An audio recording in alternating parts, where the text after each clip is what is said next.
Hey guys, welcome back to my channel today. So today's video is all about distance education pharmacy school programs. So if you've watched any of my previous videos, I'm always talking about how I'm in a distance education pharmacy school program, and you may not know what that is. I've been getting a lot of people asking questions just about specifics about what distance education is, how it works, how do I feel about it, different things like that. So I thought I would just make a video and cover all my bases and explain to you how the program works. And that way, if you're looking to go to pharmacy school, you can either have that as an option or decide maybe that's just not for you. Without any further ado, let's get started. Okay, so first I want to give you just a quick overview of what distance education is. So what it is I am a pharmacy student. I'm in pharmacy school. I'm going to get a PharmD at the end, but I do not physically go to school. So basically my program has people from all over the country who come to my school for pharmacy school. So we have people in my class from Florida, Pennsylvania, New York, Colorado, Alaska. One girl's from California. So we live all over the country and we do our education remotely. So we do everything online. It's really cool, really convenient. A lot of people in my class have kids, so it's just kind of convenient for them to not have to move to somewhere that has a pharmacy school and all of that stuff. It's an awesome program. I love it. I really recommend it if you are somebody who would succeed in an online environment. The cost is exactly the same as if I was on campus. The only difference is there is a technology fee. It's like $1,000 a year, but and that's for like our proctored exams and all of that stuff. But in the big scheme of pharmacy school, when I'm gonna be walking out with like $200,000 in debt, it really doesn't make that much of a difference. So that's the difference between traditional and distance education. So let me get into some specifics of my actual program structure. Okay, so you might be wondering, if you don't go to school, how are you learning the material? How are you getting lectures and things like that? So what we do is at the beginning of each week, each professor tells us what lectures we need to watch. So for biochemistry, for example, we might have 3 lectures that we have to watch that week for biochemistry. And so what that is our professor goes over a PowerPoint and does a voiceover on it. So then we watch it on our end, and that's when you can take notes, so you can see all the diagrams. It's like you're in class, but it's even better because I can pause it and I can rewind it if I need to hear something again, if something wasn't clear, and I can make a note to myself of what I need to ask the professor. So I'm not in class like freaking out, trying to get stuff done. I can pause it, take my time writing my notes, resume, all of that stuff. So it's really convenient. And then, we might have a homework assignment or something like that due at the end. And a lot of those are just like an online quiz on our our portal that we log into, which I'm sure you've done in other schools. Or we'll have, an actual assignment, like our pharmaceutical calculations class will have math homework that we have to do. So we, write that on paper, scan it into your computer, and upload it onto the portal, just like you probably would at any other school. So that's how we do our assignments. And then each week we also have scheduled sync sessions with our professors. So that is when we are actually going in and having class with our professor. So we use a program called GoToMeeting, where we all log into, and it's basically like Skype for like a lot of people, but not everybody can show their webcam. So certain professors will have you show your webcam some days you don't have to. But that's when our professor is live via webcam going over those PowerPoints, answering our questions, and things like that. So you can like type your questions in the chat box if you're kind of shy like me. I tend to just kind of type them in, or you can unmute yourself and show your webcam and ask a question that way. So it's really convenient. It's really cool. I love that structure because I can learn the material before I go into the lecture, so I know what to ask the professor to clarify. Okay, tests. Now I'm sure everybody's like, how would you take a test if you don't go to school? It's kind of intense actually. So what we do is we use a program that has proctors that watch us through our webcam. It sounds super creepy, I know. But what we do is we have 2 programs. So we have one program where we download the test. So our professor makes a test, they put the questions into the program, and it's a password protected program. So what we do is we go in, we download the exam the day that we're going to take it, but we cannot take it because we don't have the password, so we can't log into it. So when it comes time for our exams, so we have an exam every Monday at noon. That's our schedule. It's noon in the time zone that the school is in. So everybody else kind of has to adjust to what their time zone is, but it's noon for me. So we log in and we go to a program that has a proctor who comes through GoToMeeting, just like our class sessions. and we have to share our webcam. So the proctor has to see us, and we have to unmute ourselves so they can hear us also. The proctor has the password for the test, so they put the password in and let us take the test, and they watch us through the webcam. And basically they watch your eye movements. So before you start, they make you like show them the room to show that there's nothing on your desk, there's no test materials, anything like that out in the room. And then they watch you the entire time you take the test. So they watch where you're looking. So if you're constantly like looking to the side, they'll ask you to show what you're looking at. I haven't had them do that yet. I'm so nervous. Like I won't look away from the screen because I don't want to get in trouble. But it's really intense. It's actually, I think, more intense than being in school, because I have a one-on-one person just watching me. So you cannot cheat. I would never do that. I don't want to. You know, if you were that kind of person, you cannot cheat. So it's kind of intense, but we do that, submit the exam through the software, and then our professors can see it, and you know, we get a grade later in our online portal. But pretty intense testing situation, but it's awesome though, because you can test from your home environment. So this is where I've been studying. This is, you know, where I learn all my stuff, and this is where I take my tests. So it's kind of cool because I can simulate that testing situation, which kind of lessens the anxiety. You also don't have to get ready and like leave and drive to school. You have that time to kind of relax in the morning, look, you know, review your final notes and things like that. So I really like it. I think it's really awesome. Okay, labs. So I know a lot of you are probably like, well, how do you do labs for your classes if you don't go to campus? So this is a little different. So what we do is every summer we have to go back to campus for our labs. So next summer, I think in like May or June, I have to go back to campus for 3 weeks to do my labs. So if you're looking to do a distance education program, make sure you have some money in savings, because I don't even know how much money that's going to cost me to rent a hotel for 3 weeks while I'm on campus. That's going to be crazy expensive. So I'm kind of nervous about that, but that's what we do. So I'll be on campus for those 3 weeks. So any presentations that we couldn't do via our go-to meetings will be done there. Any labs, all that stuff will be done while we're down there for the 3 weeks. So that'll happen every summer until we graduate. So that's kind of inconvenient if you're like not looking to spend a ton of money every summer to go down there.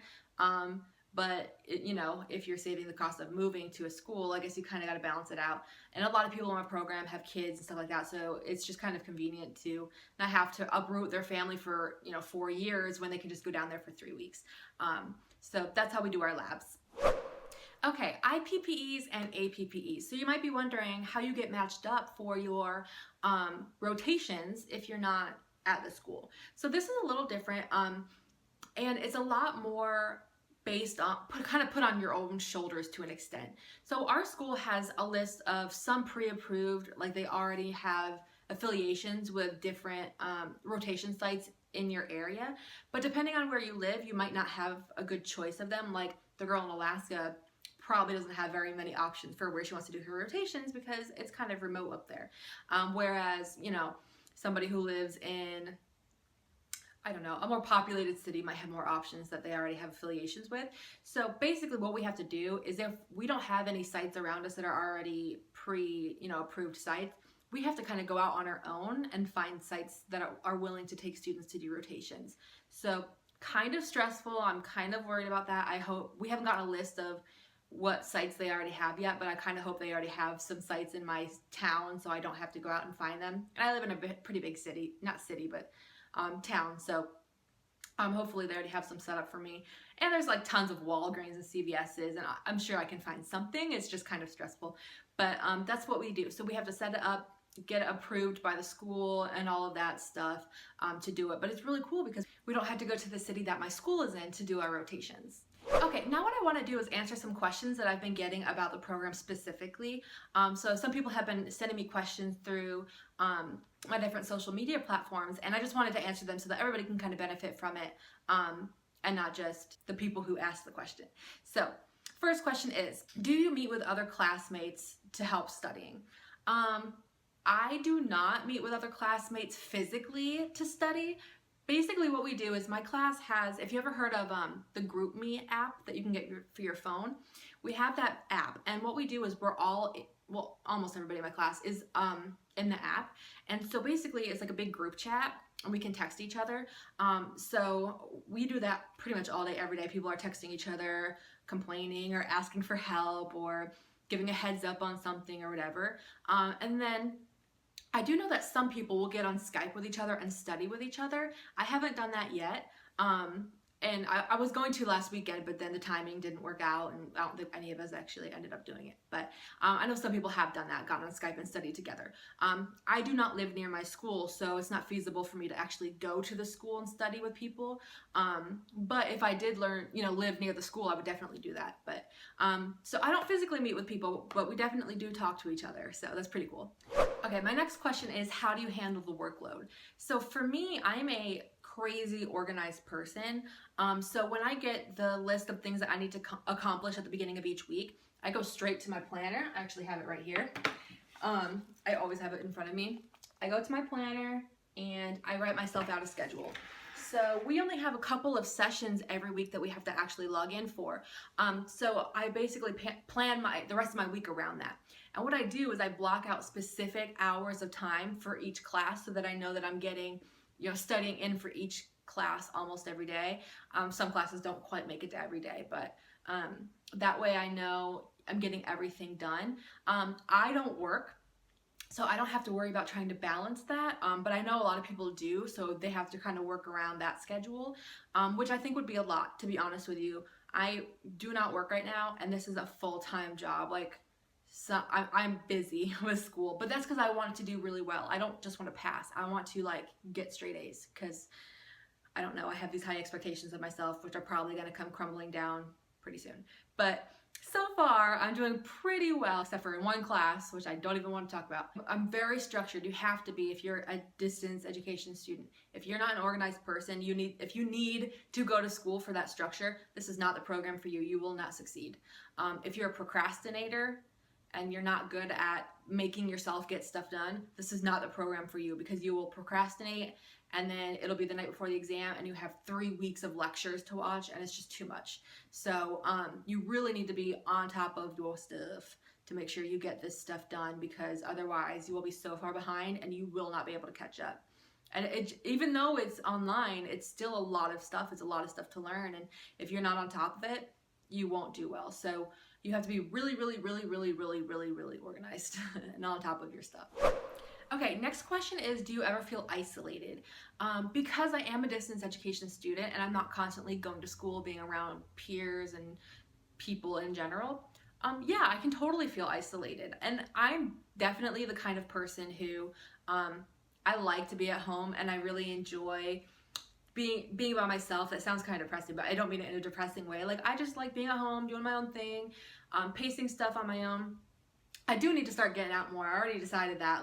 I need to start going places to study, because I tend to just get in my routine and not go outside, and then I realize that I haven't left my apartment in 3 days. So you can feel very isolated, especially if you're like me and you don't go anywhere. For me, it doesn't bother me. I'm okay with it.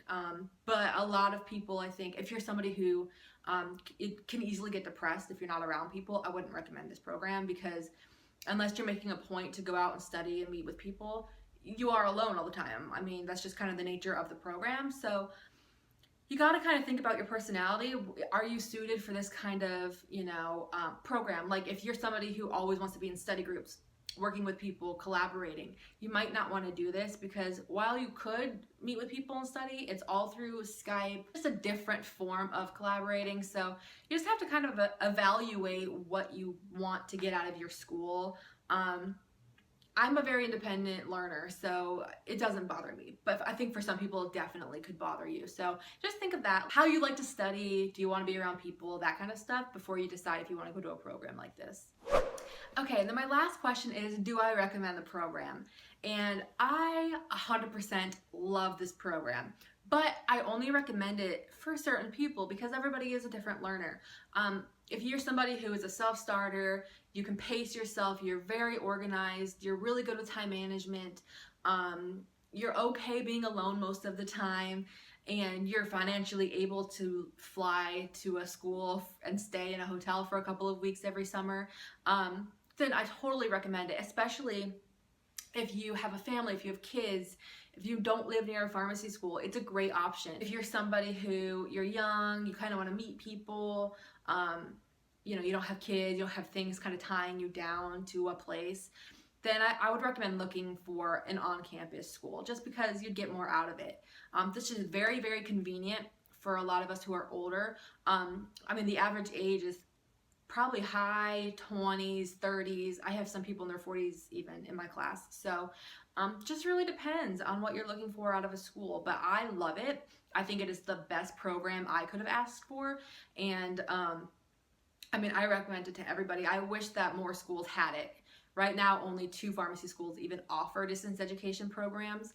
Try to guess which one I go to. It's not that hard to figure out. I definitely recommend it. I think it's wonderful. They're still working out some tweaks because, the programs haven't been around that long. Technology's not that old, but overall the school's great with working with us, and they're always trying to make it better, and they're always trying to help us with whatever they can, and I couldn't ask for more out of a school. So I would definitely recommend it if you're looking for those things, but definitely kind of make a pros and cons list, or a list of things that you want out of a school before you decide to apply to it, because it's a very different type of learning, and so you really got to evaluate how you learn and what you want out of your school. Alright guys, so that's everything I have about distance education. If you have a question that I haven't answered and you were just wondering about distance education or pharmacy school in general, go ahead and leave them in the comments below and I'll make sure to answer them. Thank you guys so much for watching, and I'll see you in my next video.